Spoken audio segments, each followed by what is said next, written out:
Thank you for joining us on Patreon, Saving a Seat with the Moore family.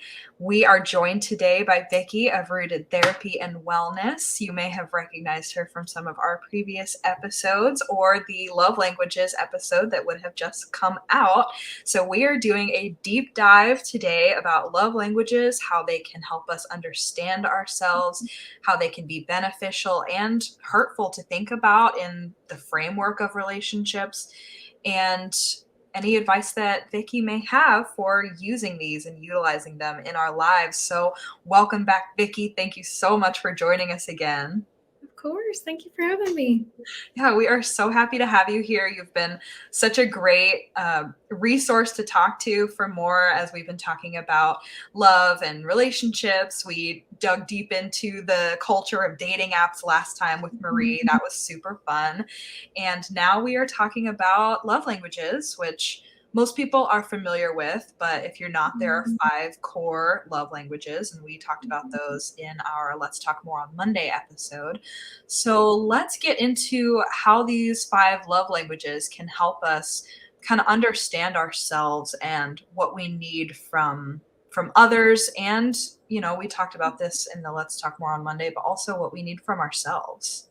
Yeah, absolutely. In the previous episode, we talked a little bit about that I do a form of therapy called emotion-focused therapy. So when folks come into my office, what's really how I want to get a kind of relationship dynamic kind of going is, can we talk about our emotion, our primary emotion, and typically secondary emotion? So like, hey, I'm ticked, right? Well, what's beneath that? What's the secondary emotion?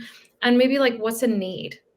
So what I do love about love languages is it kind of gives us like a next step in what do you need, or kind of gives us like some categories. Because I don't know about you, but there's times in which I've heard like, hey, what do you need? And my response has been like, I don't know. Right. I don't know. I don't know what I need. So love languages can be helpful for just kind of as a first step into, okay, what's impactful for me?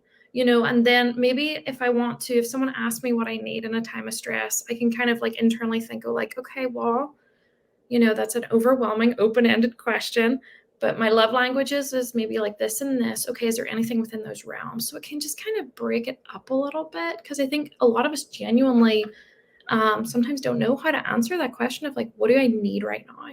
And that's so important to know ourselves, to communicate to friends, to communicate to partners. So love languages can kind of be like that tool, like you said, to kind of just get to know ourselves a little bit more, like at that time. Yeah.